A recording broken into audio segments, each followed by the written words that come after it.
General గా రాజమౌళి సినిమాకు సంబంధించి ఏ అప్డేట్ అయినా మేకర్స్ అఫీషియల్ గా ప్రకటించడం ఆనవాయితీ. ప్రెస్ మీట్ పెట్టి మరీ అనౌన్స్ చేస్తారు. ఆ ప్రెస్ మీట్ లో సినిమా టైటిల్ కు సంబంధించిన మైక్ లోగో దగ్గర నుంచి వేసుకునే డ్రెస్ వరకు అన్ని సంబంధిత సినిమా టైటిల్ తో పక్కాగా ఉంటాయి.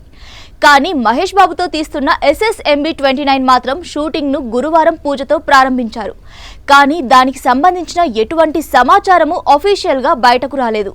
కనీసం దీనికి సంబంధించిన ఫోటోను కూడా రిలీజ్ చేయలేదు. అసలు కొబ్బరికాయ కొట్టారా లేదా అనేది కూడా తెలియదు. అయితే game changer trailer release event కు రాజమౌళి చీఫ్ గెస్ట్ గా అటెండ్ అయ్యారు.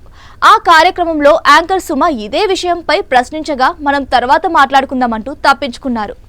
అయితే దిల్ రాజు మాట్లాడుతూ రాజమౌళి తన సినిమా లాంచింగ్ కార్యక్రమాన్ని పెట్టుకుని మరీ గేమ్ చేంజర్ ఈవెంట్ కు రావడం సంతోషంగా ఉందని చెప్పడంతో SSMB29 కి కొబ్బరికాయ కొట్టారనే విషయంలో కొంచెం క్లారిటీ వచ్చింది. లేకుంటే అది కూడా సస్పెన్స్ లోనే నడిచేది.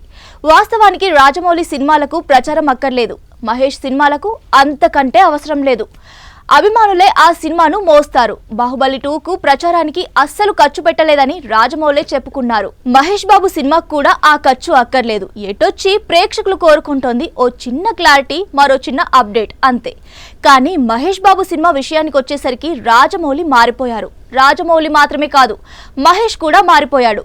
దశాబ్దానికి పైగా తన సినిమా ఓపెనింగ్స్ కు దూరంగా ఉండే మహేష్ నిన్న SSMB29 పూజా కార్యక్రమానికి హాజరయ్యాడంట. తన సినిమా లాంచింగ్ కార్యక్రమానికి ఎక్కువగా తన భార్య నమ్రత పిల్లల్ని పంపుతూ ఉంటారు. అదో సెంటిమెంట్ గా భావిస్తారని చెబుతారు. కానీ SSMB29 కి మహేష్ బాబు కూడా అటెండ్ అయ్యారట. అంటే రాజమౌళి సినిమా కోసం మహేష్ బాబు మారిపోయారన్నమాట.